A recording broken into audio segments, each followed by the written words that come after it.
आपल्याबरोबर शिवसेनेचे पप्पू रेलेकर सर आहेत. सर, दापोलीमध्ये नगरसेवक रवींद्र क्षीरसागर यांनी रामबंधन प्रकरणी वादग्रस्त विधान केलेले आहे. तर यामध्ये दापोली तालुक्यामध्ये याचा निषेध केला गेला. तर आपण काय सांगाल?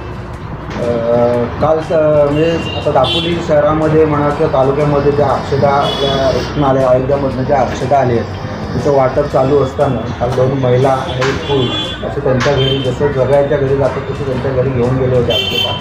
तर ह्या माणसांनी त्या महिलांचा म्हणजे किंवा रामभक्तांचा असा अपमान केला होता. काल एखादं वाक्य बोलून त्यांनी तो नकार दिला होता त्या गोष्टीला. आणि त्याच्यावरनं कालपासून दापोली शहरातील किंवा तालुक्यातील हिंदू लोकांच्या भावना दुखवल्या गेल्या होत्या.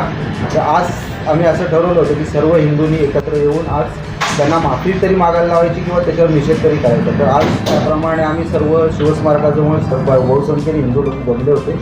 तिथून आम्ही असं ठरवलं की आम्हाला पोलीस स्टेशनमधनं फोन आला की बुवा असं की वातावरणामध्ये कायदा सुव्यवस्था बिघडू नये. हे त्यांचा मान ठेवला आम्ही पोलीस स्टेशनचा. आणि त्याच्यानंतर आम्ही पोलीस स्टेशनला गेलो.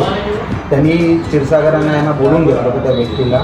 त्या व्यक्तीने आत्ता सगळ्यांची सर्व हिंदू समाजाची सर्व रामभक्तांची माफी मागितली जाहीरपणे. त्यामुळे आता सर्व हिंदू लोक आता शांत होऊन घरी गेलेले आहेत. आणि मी असं सर्व हिंदू लोकांना आव्हान करीन की कधीही असं कुठल्या हिंदूवर काही अन्याय होईल तेव्हा आज जसे हिंदू जमले होते तसे कायम असे जमा होते.